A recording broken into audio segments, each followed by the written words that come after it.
Back with us on the SportsMax zone. We kick things off with football, but just before we go to the South American segment, news just breaking in England team. The Manchester United forward Marcus Rashford, we spoke about him at the top of the show, is to be awarded an MBE in recognition of his services for vulnerable children in the United Kingdom during the COVID-19 pandemic. The member of the Most Excellent Order of the British Empire to give the honor its full title was established in 1917 and has been awarded to the United Academy graduate as reward for his extraordinary efforts to publicize and address social inequality, in particular his success in helping to extend the free school meals scheme over the summer. Other former Manchester United employees to receive the MBE include the likes of Viv Anderson, the first black man to play for England, Peter Beardsley, Eric Harrison, David Healy, Henrik Larsson, Jim Leighton, Peter Schmeichel, Teddy Sheringham, Nobby Stiles, Casey Stoney and Ray Wilkins. However, none of them were as young as Rashford when being awarded the honour, as the Reds and England forward is still only 22 years old. Just a quote from Rashford before we move on. He says, "I'm incredibly honoured and humbled. As a young black man from Wythenshawe, never did I think I'd be accepting an MBE, never mind an MBE at the age of 22. This is a very special moment for myself and my family, but particularly my mom, who is the real deserving recipient of the honour. Cue more abuse on social media, I am sure, just because the boy is doing something worthwhile." Once you're doing well, that's how people look to attack you. Because many a times, I mean, we're in the media. Me, myself, I'm a young woman in the media. And most times people will come at me, maybe for something I say. But sometimes I wonder if they can come on just and spend a couple hours and see if they can do the same thing. People don't throw stones at trees without fruits. That's a fact. Yep, Rashford 22, MBE. Yeah, and the list that he joins that you just mentioned, George, some pretty elite names there. So especially at his age, a very, very commendable accolade going his way. And as I said, some of those names that you called that had been previously given that honor are names of, you know, iconic people in the game. Yeah. And he should be proud. Yeah, I mentioned Viv Anderson, the first black man to play for England, the former Manchester United star, Nobby Stiles, the 1966 World Cup winner. So Rashford keeping very good company, and at age 22, doing it much younger than the rest of them. Speaking of 22, the 2022 South American World Cup qualifiers got underway on Thursday with 3 games at La Bombonera in Buenos Aires. I love saying that. Lionel Messi's 13th minute penalty gave Argentina a 1-0 win over Ecuador. At the Estadio Centenario in Montevideo, a second-half injury-time goal from Maxi Gomez, a cracking strike it was, gave hosts Uruguay a 2-1 win over Chile. And the second-half goal flurry saw Paraguay and Peru play out a 2-2 draw. Paraguay's Angel Romero and Peru's Andre Correa, remember him from Watford in the English Premier League? They scored a brace each. Well, the South American World Cup qualifiers have historically featured some of the finest talent on the planet and is without doubt the hardest route to navigate for teams dreaming of a place in the World Cup finals. My producer said that the man to join us for the recap of the action is Latin American football expert. He said 2 Arangos, but I told him that I only saw 1 Arango. Juan is a correspondent for the Barcelona-based daily sports newspaper Diario Sport. Juan Arango, are you there, or are there 2 Arangos? No, the only Juan is me. There you go, my friend. Just before we get into the South American action, you're a football man through and through. Rashford doing great things off the pitch. We've long complained about high-profile sportsmen, high-profile athletes, sportsmen and women, not using their political capital, Juan G. Arango. Rashford certainly using his and getting a reward for it. And he should, and well-deserved. And I applaud him for it. And you know what? He's going to get a lot more abuse. And thank God that Romelu Lukaku is no longer playing in the Premier League. Who would have seen him in that particular that percentage, that top 10? It would have been really interesting to see. But again, he gets it. A lot of the other athletes nowadays are getting it. And even here in the United States, we see a lot of LeBron James and many of the other players in the NBA doing the same thing. And you heard the backlash there as well, shut up and dribble. Don't get involved in politics, don't get involved in social issues. So, it's going to happen. And you just keep on soldiering on as far as, being able to make the world a better place. Absolutely. So you mentioned Romelu Lukaku. I was joking with Lance off air, Juan. Mm-hmm. Imagine if Mario Balotelli was still in the EPL. Well, yeah, I don't think there'll be any white players on that list. Absolutely not. All right, Juan, let's talk about South American World Cup qualifying, one of your areas of expertise. Talk to us about the highlights from opening night. Highlights of opening night in Uruguay, the one that ended up being the highlight of the evening, maybe the low light of the evening, was how VAR handled the handball that bounced off of Sebastian Coates. The Chilean FA earlier today started asking and seeing if there was a possibility for them to maybe get the audio tapes of that VAR conversation that ended up not being reviewed and ended up not being a penalty, and of course led to Uruguay eventually scoring the game-winning goal just minutes later. In Argentina, it's just getting a win. It was what Leo Messi said after the match in La Bombonera. What he said was, look, the most important thing, we haven't played in over a year. We're trying to get back into the groove of things. What's most important is to be able to just get the 3 points and try and work harder. I mean, they're going from sea level yesterday to over 3,650 meters above sea level on Tuesday in La Paz. So it's going to be an excruciatingly tough match against a Bolivia side that has a lot of uncertainty.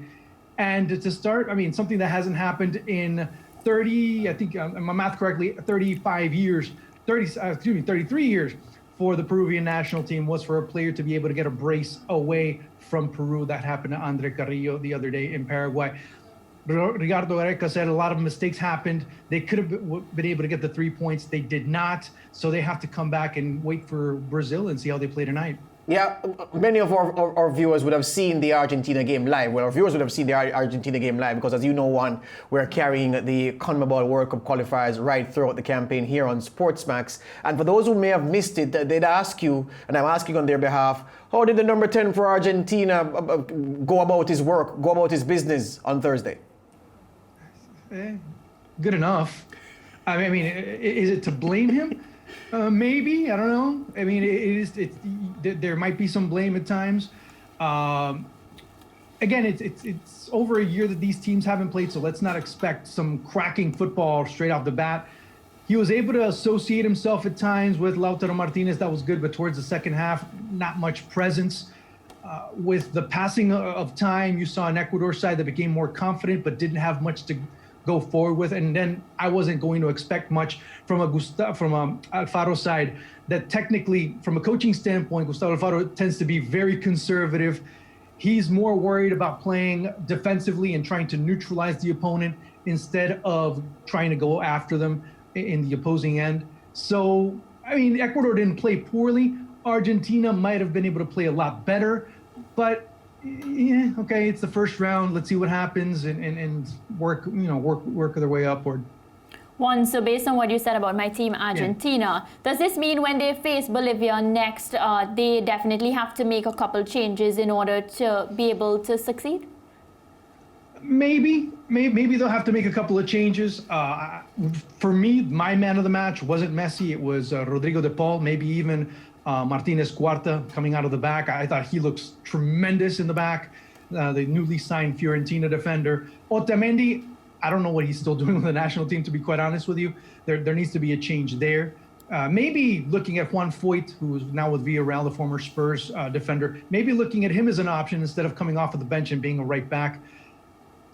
From the perspective of they looked gassed towards the last 30 minutes of the match, going into a situation like Bolivia, where you might have a situation where Bolivia is going to be able to press you a little bit more. I think there needs to be more changes. They'll be flying out on Sunday, getting there early Monday morning to be able to acclimatize a little bit better. But I think there needs to be a couple of changes here and there. Argentina still, again, like I said, it's going to be a work in progress, not just for Argentina, but for all the 10 national teams. Sorry to disturb you, Juan, but just remind the viewers, when was that Bolivia 6, Argentina 0 scoreline under Maradona's leadership? Remind us. That was back in 2008-9, thereabouts. On the eve of the 2010 World Cup. Yeah. Could it happen again? Could it happen again? Yeah, it could. But I don't see... Now, keep in mind, this is probably a worse Bolivia side than that Bolivia side back then. I mean, you have a Bolivia side that most of the core of this national team was not released because the teams that are playing Copa Libertadores decided not to release their players. So you're trying to find ways how Cesar Faria is going to be able to face an Argentina side, how they're going to be able to face Brazil tonight. That's going to be very interesting to see. So, when you don't have your A team or even your B team to face Argentina, yeah, you're kind of playing with fire. You're not in a situation where you can start going on saying, you know, we can beat them again 6-1. Juan, you keep talking about Brazil, but remember this Brazil team, Neymar has an injury, and of course they are without Alisson. So does it make them less of a threat for the other teams that they have to face? Even if Neymar's not playing, I believe that you can have an Everton Ribeiro that can come in and do his job. I mean, tonight might be a little bit different. Now, once they go to Peru midweek, that's going to be a different story. But it looks like Neymar is fine. They are going to give him a shot. We still have to wait when Chicha decides to put out the starting 11 if Neymar is going to play or if he's going to come off the bench. My opinion, if you put me as a coach, I would just leave him aside and wait for him to recover and for the big match against Peru. With Alisson, yeah, it's a big loss. I mean, one of the best 2-3 goalkeepers in the world, in my humble assertion. I think that's a huge loss. Weverton is a very adequate goalkeeper. Also, keep in mind, no Ederson as well. So you do play with your third string goalkeeper, but still at that position, I find that that's one of the strongest positions for Brazil if you want to go even 4 and 5 deep. But I see that this Brazil side is going to come through with a win, and they're going to look solid against Peru as well.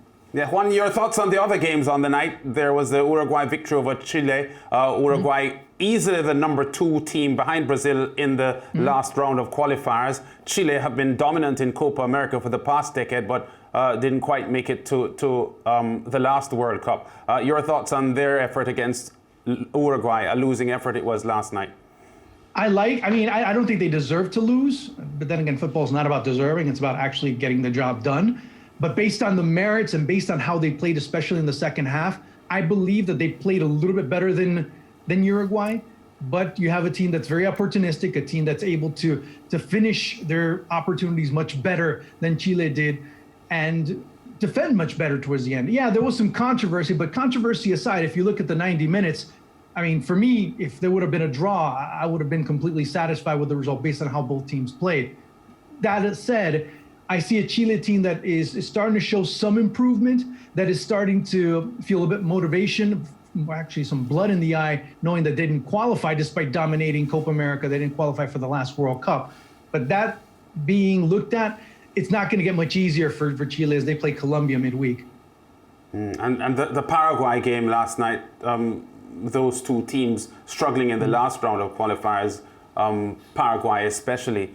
Peru did finish 5th and had a playoff, didn't they, for the Russia World Cup? How did that one pan out for you? I was surprised to see certain players step up. I thought that the Guerrero factor, him not being there, was going to be something of note. But defensively, Carlos Zambrano is at times worrying because he is so aggressive, sometimes too aggressive. I think he should have been sent off in that challenge that he had against Miguel Almiron. You see the replay, and it's legal in American football. But if you look at it from that perspective, I mean, even in rugby, he would have been at least sin binned. Let's just be completely honest with you with that tackle. And defensive mistakes were pretty much the soup of the day in Asunción, and that's what ended up being the 2-2 draw for these teams, and a very well fought out 2-2 draw, man. We know we started out talking about the Argentina team because they have been so much in the spotlight for over a decade now, partly because of Lionel Messi and his shortcomings as far as the international game is concerned. We remember that last round of qualifying, they only just made it into the automatic top 4 spots. I think just about 2 points ahead of Peru, who ended up in 5th spot. Do you see Argentina putting a solid set of games together this year and going into the Qatar World Cup with their stocks high? I don't know. Solid enough, yes. I mean, they'll find ways to be able to get points on the road. The key is how they're going to do it home. And again, that sounds kind of trite, but knowing how they struggle to be able to generate offense, knowing that there's quite a bit of lack in terms of associations with Messi and whoever else is joining. We don't see that much association so far. I've seen it with Lautaro Martinez, and that's been about it. I mean, how are the others going to start joining in a little bit more? How is Messi not going to have to drop back almost as a I guess, a defensive midfielder to recover the ball and then be able to go 60, 70 meters forward? How is he going to position himself a little bit more comfortably and allow other players to be able to bring him the ball, and then him being able to provide, or him being able to be that number one or number two option shooting? Where's that going to end up seeing Argentina defensively if you still have Nicolás Otamendi committing all types of mistakes and Martínez Cuarta there having to cover every single angle? How are the outside backs going to be playing? So there's a lot of answers that need to be put out there, and seeing based on how Argentina play, how they're going to be able to react to these situations. Right now, I think they're going to have solid performances throughout. It's going to be, again, in the consistency factor that ends up putting them over the top, or ends up having them fight for a spot maybe for a playoff. I mean, at this point, you can legitimately say that about Argentina, but you start looking at the opposition, and then you start saying, well, maybe not so much of an alarm after all. Nicolás Otamendi, one of the players who at the height of the Guardiola's genius period made him look like a donkey. Well, a short while from now, Juan, 6:30 p.m., 7:30 p.m. outside of Jamaica, Colombia will host Venezuela at the Metropolitano Roberto Melendez. You want to call this one for us? How will this one go? Look, I'd love to. I mean, right now, Venezuela is having some trouble being able to score. I mean, Salomon Rondon couldn't leave China because of quarantine issues over there. Right now, what they're talking about is Cordoba playing up top. And so, I mean, so it's going to be also a bit of a mishmash in terms of the lineup that Venezuela has been able to offer. There's some players that are injured. Joseph Martinez is still recovering from a knee injury. So offensively, where's the answer? I guess it would be if Jefferson Sotelo starts, a man from Santos, who played over at Universidad. He's about, meter 60, but still one of those dynamic Venezuelan players right now in South American football. So you start looking at it from that perspective, where are the offensive situations coming from? That's the big question. And with Colombia, is Falcao going to start, or is it Duvan Zapata? What a nice problem to have, especially with Falcao back in a bit of a form in the Turkish league. James Rodriguez pretty much coming back to his superb form from 2014, doing great at Everton. He's the one that everyone's looking at right now. But the big question, of course, this is more for Premier League fans to look at, of course, mentioning James, could be you start seeing Steven Alzate, the man from Brighton, being able to get a start for the Colombian national team. First time a non-Colombian born player would start for the national team in a match that's another bit of history too. Two Portuguese coaches would be facing off for the first time ever in a South American competition. Yeah, I want to ask you this last one before we go, Juan. You were in Jamaica with us in 2015 to do commentary on Copa America, correct? Yeah. All right. What I noticed from running through the squads in this CONMEBOL qualifiers, there are so many of the same faces, the same names that you commentated on in 2015 who are still going in the teams and the prominent teams in this qualification group, which is different from what happens in Europe, where these squads have young, fresh faces. It's a constant refreshing for the big nations. Why is South America, which doesn't produce players at lesser rate than the big European nations, still stuck with the likes of Jefferson Farfan at Peru and the same old names? My producer is just whispering in my ear, Antonio Valencia still at Ecuador. What is it about South American players that these players are still at the vanguard of the football and not allowing the young talent to come through and play? I'm laughing about the Antonio Valencia comment because in Ecuador he didn't get called up for this last call up, but they're saying why can't he play, because he would have probably been a better option than Renato Ibarra, who plays over at Atlas in Mexico. And they're saying, well, why not give him a shot? Yeah, he doesn't have a club right now, but right now he'd probably be a better option than what we have. So that's kind of comical. But going back to your question, what's so intriguing is exactly that. You don't see players developing as well. You see players, again, the effects of players leaving at 16, 17 years of age to go to Europe. Maybe they're too young, maybe they're too green.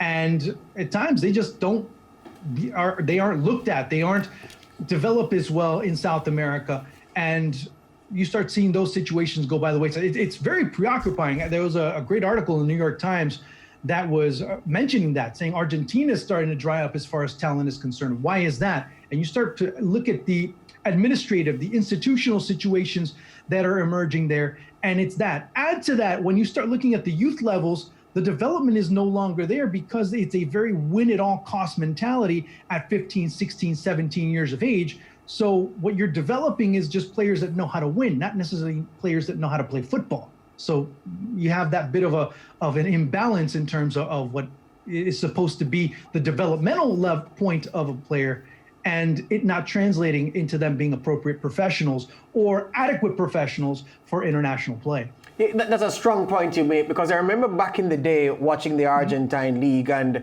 seeing one club, River Plate, have the likes of Aymar, Saviola, so many outstanding young Argentines. And then even in those ranks, you had a young Colombian, Juan Pablo Angel, who would go on to be bigger things. And you saw this group as the next wave of South American talent. You looked beyond River Plate and Boca Juniors. You looked at Vélez Sarsfield, and there was young talent there, non-Argentine. You looked for more Argentine talent outside of the top. You looked at Racing, and you saw Leandro Romagnoli. You could name drop so many players who were developing and who were good. And I'm looking at these leagues now, Juan, and I'm not seeing that kind of talent, and I'm wondering why. No, it's exactly that. I mean, people, when you start doing commentary, you say, oh, by the way, remember the 2001 Argentina side in the Under-20 World Cup, the 2007, the 2005. You know, those teams, the 2011 Colombia side, the 2007 Uruguay side, and you're like, wow, what names came out of those? The Chilean side with Sanchez, Mati Fernandez, and company. Totally. Yeah, you remember the Colo-Colo of the mid-2000s, you had Alexis Sanchez, Arturo Vidal, Claudio Bravo, Matias Fernandez. These squads were phenomenal. But now you don't see that, because just as quick as players come in, they come out. Look at Lucas Martinez Cuarta, who spent a couple of seasons at River Plate. Boom, he's gone now. You see these players that come in and come out. They're going to Major League Soccer now. They're going to Liga MX. They're going to maybe the lower tier European leagues. And it's frustrating for a player once, you know, they're touted highly and all of a sudden they're not so rated at the European level, and they start seeing their shortcomings, that a lot of things happen afterwards. And it's very sad to see, quite honestly. And that's where they have to start turning that mentality around. And you see it in Uruguay, that they're changing it slowly but surely. You see it in Argentina with Pablo Aymar as the under-17 national coach, beginning to change that as well. So there's people that see the situation, that understand it, and are trying to dissect the problem right now. But the problem is quite widespread throughout. Yeah, thank you for that, my friend. It's a problem, the conveyor belt not producing what it used to. We'll talk again, Juan G. Arango. All the best to you. All right, take care. Thank you. Good. We take a break. Back with more of the SportsMax Zone.